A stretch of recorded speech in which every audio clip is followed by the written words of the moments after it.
Bohr's atomic model, the line spectrum. Line spectrum is a spectrum that consists of discrete line with specific wavelength. Line spectrum ni dia adalah satu spektrum yang mengandungi discrete line. Yang kita nampak line-line ni kita panggil sebagai discrete line. Discrete line ni dia ada specific wavelength. Dia ada panjang gelombang dia yang tersendiri. Formation of line spectrum. To understand how line spectrum is formed, look at this figure. Dalam discharge tube ni ada banyak hydrogen atoms. Kita tak nampak hydrogen atoms ni dengan mata kasar kita.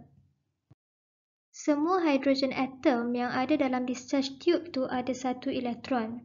Tapi saya lukis satu je lah hydrogen atom. Saya tak lukis banyak. Proses yang berlaku dalam semua hydrogen atom tu sama je yang macam saya akan ceritakan ni. So according to Bohr's atomic model, electron absorb energy and excited to higher energy level. At excited state, electron is unstable and falls to lower energy level.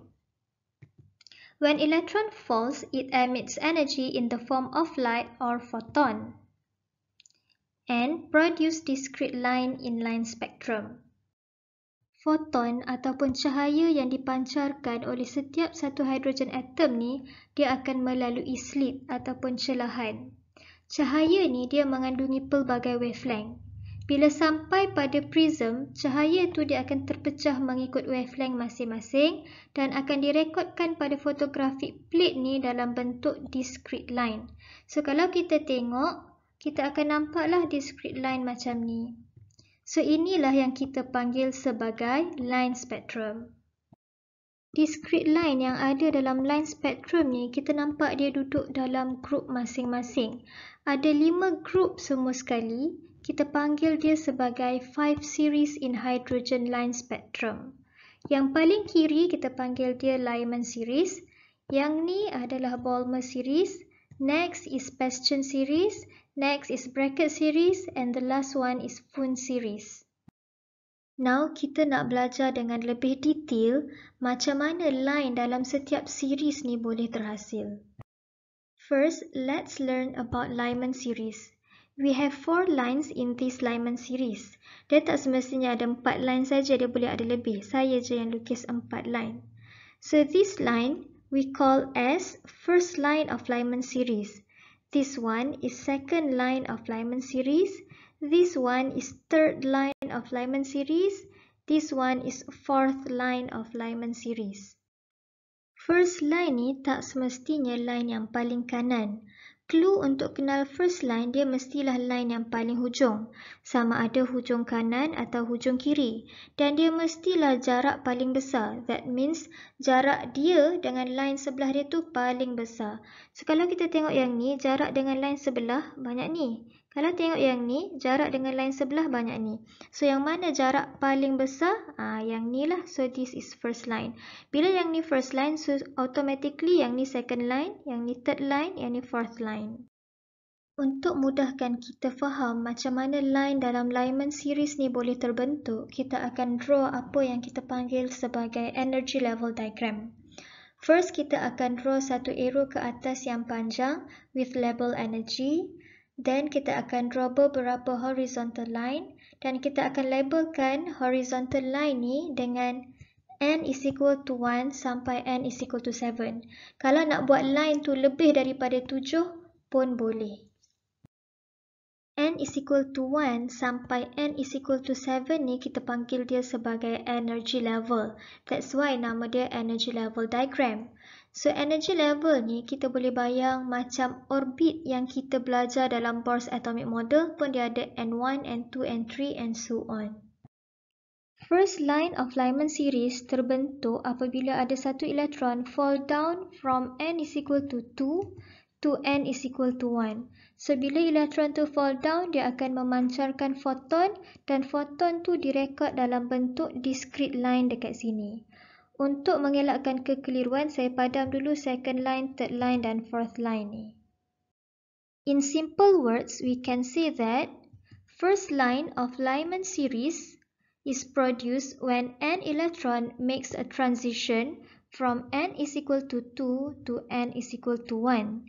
N is equal to 2 is n initial. N initial adalah energy level sebelum transition berlaku. N is equal to 1 is n final. N final adalah energy level selepas transition berlaku. Next, bila ada elektron lain dalam hydrogen atom yang lain pula fall down from n is equal to 3 to n is equal to 1, second line of Lyman series pula terbentuk. So kita boleh kata second line of Lyman series, n initial is 3, n final is 1. Next, bila ada elektron lain pula fall down from n is equal to 4 to n is equal to 1, third line of Lyman series pula terbentuk. So third line of Lyman series, n initial is 4 and final is 1. And the last one, bila ada elektron lain pula fall down from n is equal to 5 to n is equal to 1, fourth line of Lyman series terbentuk. So fourth line of Lyman series, n initial is 5 and final is 1. Perasan tak kat sini, semua line dalam Lyman series ni, n final dia sama iaitu n is equal to 1. So that means, semua line yang terbentuk dalam Lyman series terhasil apabila elektron tu makes a transition from higher energy level kepada n is equal to 1.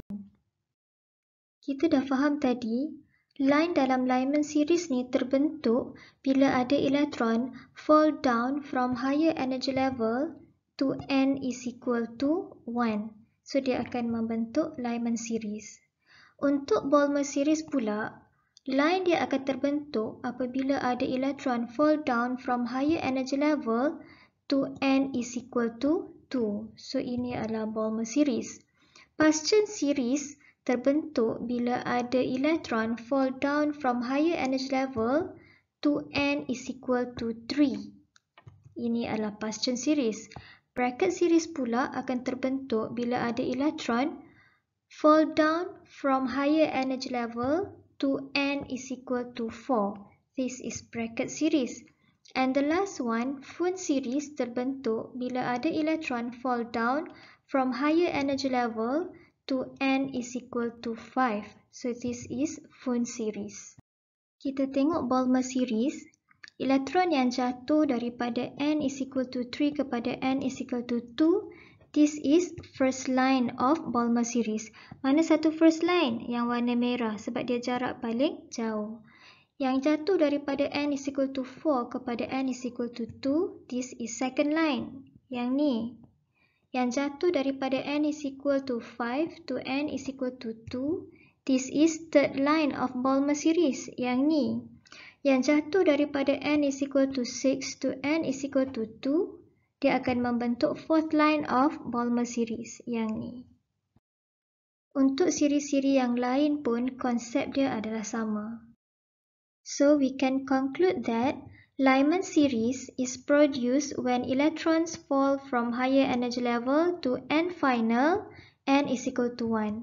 Balmer series is produced when electron fall from higher energy level to n final, n is equal to 2. Paschen series, n final, n is equal to 3. Bracket series, n final, n is equal to 4. Fun series, n final, n is equal to 5. Perasan tak Balmer series ni line dia berwarna. Series yang lain tak berwarna. Ni disebabkan Balmer series ni terletak dalam visible region. Apa tu visible region? Kita tengok pada electromagnetic spectrum, kita ada gamma rays region, X-ray region, ultraviolet region, visible region, infrared region dan radio waves region. So Balmer series ni line dia terletak pada visible region. Dan untuk pengetahuan you all, mata kita ni Tuhan buat hanya nampak kawasan yang visible region sahaja. That's why yang Balmer series ni kita boleh nampak warna. Untuk Lyman series dia terletak pada ultraviolet region dekat sini. Untuk Paschen series, bracket series dan Fun series semuanya terletak pada infrared region di sini. Thank you for watching.